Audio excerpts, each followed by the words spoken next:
Right. మనతో సయ్యద్ రఫీ గారు ఉన్నారు, తెలుగుదేశం పార్టీ రాష్ట్ర అధికార ప్రతినిధి. రఫీ గారితో మాట్లాడదాం. రఫీ గారు, గుడ్ ఈవినింగ్ అండి. గుడ్ ఈవినింగ్ అండి. సో మొత్తానికి శ్వేతపత్రం విడుదల చేశారు. అందరూ కూడా ఈ 40 రోజుల్లో జరిగినటువంటి ఏమైనా ఇన్సిడెంట్స్ ఉంటే అవి కూడా ఈ శ్వేతపత్రంలో ఏమైనా ఉంటాయేమో అని చెప్పేసి అనుకున్నారు.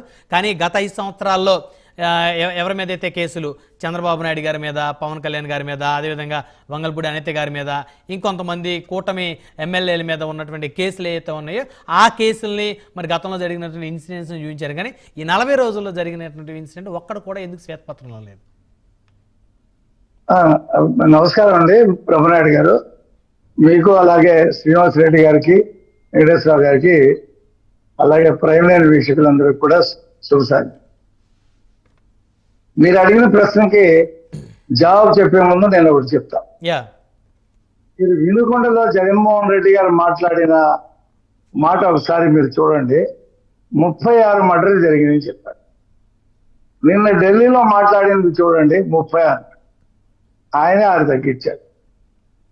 అనిత గారు 2 రోజుల క్రితం శాసనసభలో చెప్పింది, బయట కూడా చెప్పింది.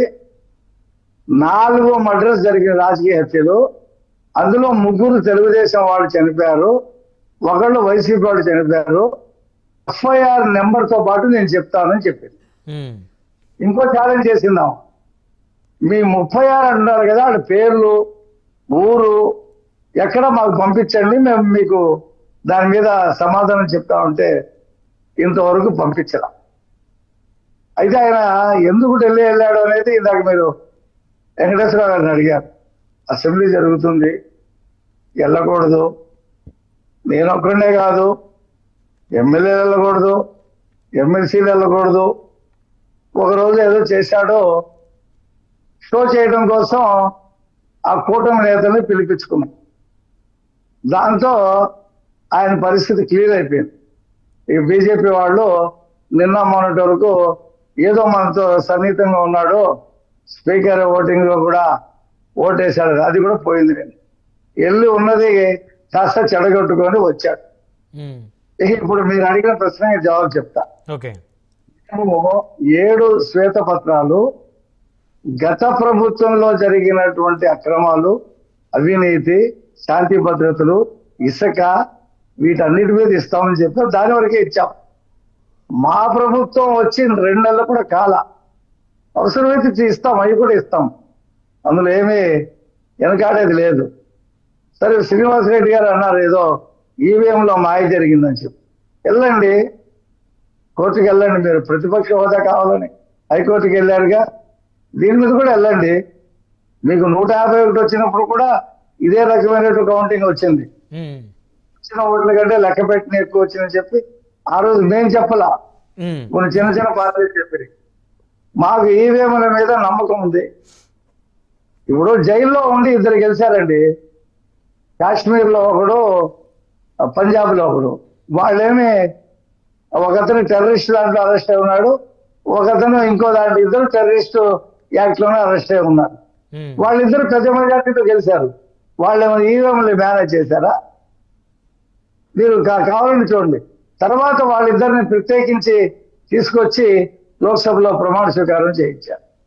గుంటూరులో 2 నియోజకవర్గాలు ఉన్నాయి. ఎంత మెజార్టీతో గెలిచిందండి? ఎందుకు గెలవదండి? అసలు రోడ్లు వేసారా? శాంతి భద్రతలు పట్టించుకున్నారా? ఎక్కడైనా ఉంటారండి, నేను చంపాను మీ ఆయన్ని, నువ్వు పూడ్చుకుంటావో దానం చేసుకుంటావో అని చెప్పి ఒక ఎమ్మెల్సీ డోర్ డెలివరీ చేస్తే అతన్ని ఎంబటేసుకుని తిరుగుతాడా? నేను ఢిల్లీలో కూడా అతను కూడా ప్రజాస్వామ్యాన్ని కాపాడండి అంటున్నాడు. ఎవరు? ఆ ఆనంద్ బాబు ఎమ్మెల్సీ. ఈయన అంటాడు నెల్లూరు వెళ్ళి ఈవీఎం పగలు కొడితే తప్పేంటి అంటున్నాడు. ఈవీఎం కోపం వచ్చింది, ఈవీఎం పగలు కొడితే తప్పేంటి అంటున్నాడు. కాబట్టి మీరు ఒకటే గుర్తు చేస్తున్నాను. పల్నాడులో గొడవలు జరిగినప్పుడు చంద్రబాబు నాయుడు గారు నేను వెళ్ళి వాళ్ళని పలకరిస్తాను అంటే చంద్రబాబు గారి ఇంటి గేటుకి తాడు కట్టించాడు. అప్పుడున్న సవాంతో చంద్రబాబు గారిని బయటికి రానివ్వాల. రిషికొండ చూస్తానంటే ఆపేశాడు. పోలవరం చూస్తానంటే వెళ్ళడం కుదరదన్నాడు. మేము అలా ఆపలేదే. నెల్లూరులో ఆల్రెడీ పిన్నెల రామకృష్ణారెడ్డికి ములాఖాత్ అయిపోయింది. ఓకే. అయిపోయినప్పుడు కూడా మాజీ ముఖ్యమంత్రి వచ్చాడు కదా అని చెప్పి ఇచ్చాం. ఏం మాట్లాడుకున్నారో మాట్లాడుకున్నాం. వినుకొండ వెళ్తా అన్నాడు, కానివా ఇచ్చింది అది గవర్నమెంట్. ఆయన చంద్రబాబు నాయుడు గారు కూర్చున్నటువంటి కారులో కూర్చోవటం ఇష్టం లేక ఇది బాగాలేదని చెప్పి మూడు సార్లు ఆ కారు మీరు ఇచ్చిన బుల్లెట్ ప్రూఫ్ కారు 3 సార్లు ఆగిపోయింది. అలాంటి వెహికల్ ఇచ్చారు జగన్మోహన్ రెడ్డి గారికి. లేదని పోలీసులు ధృవీకరించారు. అది వినకుండా కూడా వెళ్ళింది. ఆయనకి చంద్రబాబు నాయుడు గారు అది పోలవరం పట్టినా ఆపేస్తాడు, టిట్కో ఇల్లు కట్టినా ఆపేస్తాడు, సైకిళ్ళు వాళ్ళనేది కూడా ఇవ్వడు, ఏది ఇవ్వడు, అమరావతిని ఆపేస్తాడు. చంద్రబాబు నాయుడు గారు కూర్చునే కాదు ఆయన కూర్చుంటాడా? చంద్రబాబు నాయుడు గారు ఏమడిగాడు? నేను ప్రతిపక్ష నాయకుడిని, నా గవర్నమెంట్ ఒక ఇల్లు ఇవ్వాలి, నేనేదో అద్దెంట్లో ఉంటున్నాను, ఈ ప్రజావేదిక ఉంది నేను వాడుకుంటాను, నా ఇంటి కింద అది ఇవ్వండి అంటే అడుగుతావా నువ్వు అని చెప్పి దాన్ని కూలగొట్టేశాడు. అది గవర్నమెంట్ అది. అతని మనస్తత్వం విపరీతమైనటువంటి మనస్తత్వం చూసాం కదా. బయటకు వస్తే పరదాలు, చెట్లు నరగడాలు, హెలికాప్టర్లు వెళ్తున్నా కింద ట్రాఫిక్ ఆపటం, ఊరంతా బ్యారికేడ్లు కట్టడం, కర్ఫ్యూ పెట్టడం, స్కూళ్ళకి కాలేజీలకి సెలవులు ఇవ్వటం, ఇన్ని మనం చూసాం కదా. 2000 మంది పోలీసుల్ని పెట్టుకోవటం, వ్యక్తిగత జీవితాల గురించి ముఖ్యమంత్రి తరచూ మాట్లాడటం. మేము అలా చేయలేదు, గతంలో చేయలేదు, ఇప్పుడు కూడా చేయాల. వ్యక్తిగత జీవితాల గురించి మేము మాట్లాడాల. వాళ్ళు అసెంబ్లీలు వచ్చి ఉంటే నిన్నొచ్చున్నా మొన్నొచ్చున్నా నువ్వు సమాధానం చెప్పాల్సింది. ఇదిగో డాక్టర్ సుధాకర్ రెక్కలు వేసి రోడ్డు మీద పోలీసులు కొట్టి ఏ రకంగా ఇస్తున్నారని రిజల్ట్ చూపించాం. అతను ఏమడిగాడు? ఉంటే మాస్క్ అడిగాడు. మాస్క్ కి ఆ రకమైనటువంటి కార్యక్రమం చేస్తారు. అంటే కొట్టడం ఎక్కడ లేదు కదా రఫీ గారు. సుధాకర్ గారిని పోలీసులు కొట్టిన విజువల్ మీ దగ్గర ఉందా? ఉంది. తరచు మీకు రాలేదని అప్పటికి ప్రైమరీ లేదనుకుంటా అది కొట్టినప్పుడు. మీరు కూడా దీంట్లో ఉండు డిబేట్స్ లో అప్పుడు వచ్చి. కొట్టడం అయితే లేదండి. సుధాకర్ గారిని అరెస్ట్ చేశారు, కాళ్ళు చేతులు కట్టేశారు. కానీ ఒక డాక్టర్ని కారు ఆపేసి లాక్కొచ్చి రోడ్డు మీద బట్టలు కూడా తీసి కాళ్ళు కడతారు. కాళ్ళకి చేతులకి కొట్టడం కంటే ఎక్కువ కదా అది. ఒక డాక్టర్ని చేయవచ్చునా? ఏం చర్యలు తీసుకున్నా వాళ్ళ మీద? వెంకటేశ్వర గారు మీ వాయిస్ మీట్ లో ఉంది. కాబట్టి నువ్వు చేసిన పాపాలే నిన్ను ఓడించింది, నువ్వు చేసిన దౌర్జన్యాలే నిన్ను ఓడించింది. పైగా అంటాడు నిన్న ఢిల్లీలో మా ప్రభుత్వ హయాంలో ఇలాంటి ఏం జరగలేదంట. ఎటువంటి లా అండ్ ఆర్డర్ని బ్రేక్ చేసే కార్యక్రమాలకి దేనికి కూడా వాళ్ళ ప్రభుత్వం పూడుకోలేదంట. ఇవాళ అసెంబ్లీలో వేసినటువంటి మేము చూపించిన వైట్ పేపర్ మొత్తం ఢిల్లీలో ఎగ్జిబిట్ చేస్తాం. ఇతను ఎప్పుడైతే కొన్ని పార్టీలను తీసుకొచ్చి సంఘీభావంగా మాట్లాడాడో వాళ్ళందరికీ చెప్తాం. వాళ్ళకి తెలియదు ఎక్కడో. అంటే ఇప్పుడు వాళ్ళ మద్దతు ఇవ్వడం తప్ప, ఇప్పుడు ఆయనకి మద్దతు ఇచ్చినటువంటి ఎవరైతే ఎన్డీఏ కూడా ఆయన ఎవరితో అయినా కలవనివ్వండి, మాకెందుకు ఆయన ఎవరితో అయినా కలవనివ్వండి. కాంగ్రెస్ వాళ్ళు ఏమంటున్నారు? ఇండియా కూటమి లీడ్ చేసే కాంగ్రెస్ వామపక్షాలు చిచ్చి అతని నుంచి మా దాంట్లో కలవడం వాళ్ళేదో మతి లేక వెళ్ళారని చెప్పి ఇక్కడ ఆ 3 పార్టీల వాళ్ళు మాట్లాడుతున్నారు. వాళ్ళు ఎవరు వెళ్ళలేదుగా. ఇండియా కూటమి లీడ్ చేస్తుంది ఎవరు? కాంగ్రెస్ 100 సీట్లతో ఇండియా కూటమి లీడ్ చేస్తుంది. వాళ్ళేదో వెళ్ళారు, వెళ్ళినంత మాత్రమే ఇండియా కూటమి వాళ్ళకి తెలిసినట్ట. వెళ్తే వెళ్ళమనండి, మాకేం పర్వాలా. ఆయన కాంగ్రెస్ లో కలుస్తాడు, ఇండియాలో కలుస్తాడు, ఆఫ్ఘనిస్తాన్ లో కలుస్తాడు, మాకు తెలియదు. మేము ఇవాళ అతను చేసినటువంటి అవినీతి మీద సిబిసిఐడికి ఎంక్వైరీ చేస్తూ ఈడీని కూడా సహకరించమని చెప్పి లెటర్ రాస్తా అన్నాడు ముఖ్యమంత్రి గారు. ఈడీ ఎందుకు 100 కోట్ల కుంభకోణానికే ఒక ముఖ్యమంత్రి, మాజీ ముఖ్యమంత్రి జైల్లో ఉన్నారు. ఒక ముఖ్యమంత్రి కూతురు కూడా జైల్లోనే ఉంది.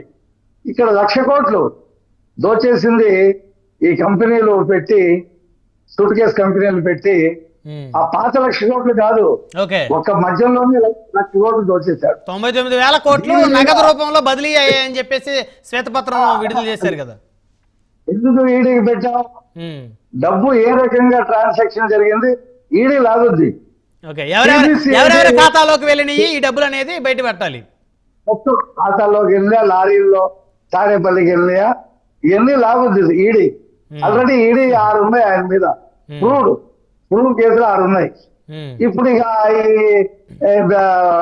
ఇండియా కూటమిలో నాయకులతో కొంతమందితో భుజాల మీద చేతులు వేసుకుని తిరిగాడు కదా, ఇప్పుడు మోడీ షాలు వాళ్ళేంటో ఈయనకి చూపిస్తారు. అంటే ఇండియా కూటమితో కలిస్తే మాట్లాడితే మోడీ షాలు పగబట్టేస్తారా రఫీ గారు? మొన్నటి వాళ్ళతోనే ఉన్నాడు కదా.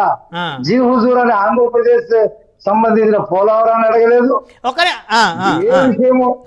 ఏ విషయమో అడగకుండా 5 సంవత్సరాలు ఆయన కేసుల గురించి మాట్లాడుకున్నాడు కదా. వాళ్ళు ఏం చెప్తారు? ఆయన వాళ్ళతో ఉన్నారు, మీరు కూడా వాళ్ళతో, మీరు అఫీషియల్ గా ఉన్నారు. మేము అఫీషియల్ గా ఉన్నాం, వైట్ గా ఉన్నాం, మేమేమే తలుపులు వేసుకొని లేము. మేము పొత్తు పెట్టుకున్నాం, ప్రజలకు చెప్తాం మేము బీజేపీతో పొత్తు పెట్టుకున్నామని. వాళ్ళకి సీట్లు ఇచ్చాం, వాళ్ళతో కలిసి ప్రయాణం చేశాం, ప్రజలు యాక్సెప్ట్ చేశారు. ఈలాగా బీజేపీతో తెలుగుదేశం పొత్తు పెట్టుకుందని చెప్పి మైనార్టీలని, క్రిస్టియన్స్ ని, ముస్లింస్ ని రెచ్చగొట్టి వీడియోలు చేయాలా? మేము అలా చేయాలి, మేము ఓపెన్ గా చేసాం. ఇప్పుడు మైనార్టీలు ఎవరు వైఎస్ఆర్ కాంగ్రెస్ పార్టీ మద్దతు లేరంటారు ఇంకా రఫీ గారు? మొన్నటి వరకు ఉన్నారు. ఆ తర్వాత ఈయన ఎప్పుడైతే స్పీకర్ ఓటింగ్ లో బీజేపీకి వేశాడో తెలుగుదేశం ఓపెన్ గా చెప్పింది ఈయనేదో బీజేపీకి వ్యతిరేకం అని చెప్పి మమ్మల్ని రెచ్చగొట్టాడు. మేము అనవసరంగా వేసాము, ఆ దూరం జరిగి ఒకదాని అయితే ఉలిపి కట్టేది ఒకదారి లాగా మేమందరం ఇటేసాము. ఇతను కూడా బీజేపీకి సపోర్ట్ చేసేవాడే కదా, చంద్రబాబును సీఎం చేస్తున్నామని చెప్పి ముస్లింలు బీజేపీ కూడా కొంతమంది ఓట్లు వేశారు. సో ఆదోన్ లాంటి చోట పెద్ద మెజార్టీతో ముస్లింలు విజయవాడ వెస్ట్ లో పెద్ద మెజార్టీతో గెలిపించారు. మేమేంట్రా ఇలాగా ఈ వీడియోలు ఇది విని ఈ రకంగా వెళ్ళామని చెప్పి వాళ్ళు బాధపడతా ఉన్నారు. కాబట్టి ఈయన 40% ఓటింగ్ రేపు లోకల్ బాడీ ఎలక్షన్స్ వస్తాయి కదా, ఆ లోకల్ బాడీ ఎలక్షన్లు చూపిస్తాం. 15% కూడా ఉండవు. కేసీఆర్ కూడా 39% వచ్చింది అసెంబ్లీలో, మొన్న పార్లమెంట్ కి 15 పడిపోయాడు. ఇక్కడ కూడా ఈయన 15 పడిపోతాడు. అదే ఇవాళ ఒక్కొక్కడు జారిపోతాడు. మీరు ఒక్క నిమిషం ఉండి, రోసయ్య గారు వెళ్ళిపోయాడు, మొన్న మాజీ ఎమ్మెల్యే గుంటూరు పట్టణ అధ్యక్షుడు అతను వెళ్ళిపోయాడు. మద్దాలగిరి గారు ఆయన మీ ఎమ్మెల్యేనే కదా, మీ పార్టీలో గెలిచి వాళ్ళకి అన్అఫీషియల్ గా వాళ్ళతో ట్రావెల్ చేశాడు, ఆ తర్వాత మీ పార్టీలో జాయిన్ అయ్యాడు.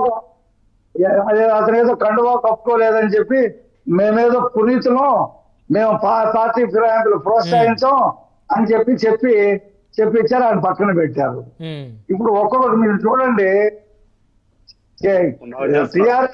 బీఆర్ఎస్ నుంచి కాంగ్రెస్ లోకి ఎలా వెళ్ళిపోతున్నారో, ఇక్కడ జగన్మోహన్ రెడ్డి గారు వైజాగ్ లో చూశారుగా, 25 మంది కార్పొరేటర్లు వెళ్ళిపోయారు. అలాగా మొత్తం 6 నెలలు అయ్యేటప్పటికి ఆ పార్టీ ఖాళీ అయిపోద్ది. ఈ కేసులు కూడా ఒక కొలిక్కి వస్తాయి, ఈడీ కేసులు, డిబిఐ కేసులు, కొత్త కేసులు ఎలుగొస్తే ఆయన ప్లేస్ శ్రీకృష్ణ జన్మస్థానమే. ఆ తర్వాత శ్రీనివాసరెడ్డి గారు ఆ పార్టీలో ఉంటాడు, మళ్ళీ రాజశేఖర రెడ్డి కుమార్తె షర్మిలారెడ్డి గారి పార్టీకి వెళ్తాడు, మనకు తెలీదు. 6 months నేను అప్పుడే చెప్పదు. ఇప్పుడైతే మాత్రం కుండకి కలలో కనండి రఫీ గారు, అవసరంలా మా పార్టీకి రావాల్సిన అవసరంలా, మేము ఫుల్ కంఫర్టబుల్ గా ఉన్నాం, మా దగ్గర రావాల్సిన అవసరంలా. ఆయన జైలుకి వెళ్ళినప్పుడు అప్పుడు వాళ్ళ అమ్మ చెల్లి ఇద్దరు ఉండి ఆ పార్టీని నడిపారు. వాళ్ళ బాధ ఏదో వాళ్ళు పడతారులేండి. చెప్తున్నా, ఇప్పుడు ప్రజల్లోకి వస్తాం, మేమేదో చేస్తామంటే మీరు ప్రజల్లోకి వచ్చే పరిస్థితి ఉండదు, ఆ ఛాన్స్ మీకు లేదు అని చెప్పటం. నేను తల్లి చెల్లి లేరు కదా. మళ్ళీ వస్తాను రఫీ గారు. శ్రీనివాస్ రెడ్డి గారు అయితే ఢిల్లీ వెళ్ళి దీక్ష చేశారు, సరే హిట్టా ఫట్టా పక్కన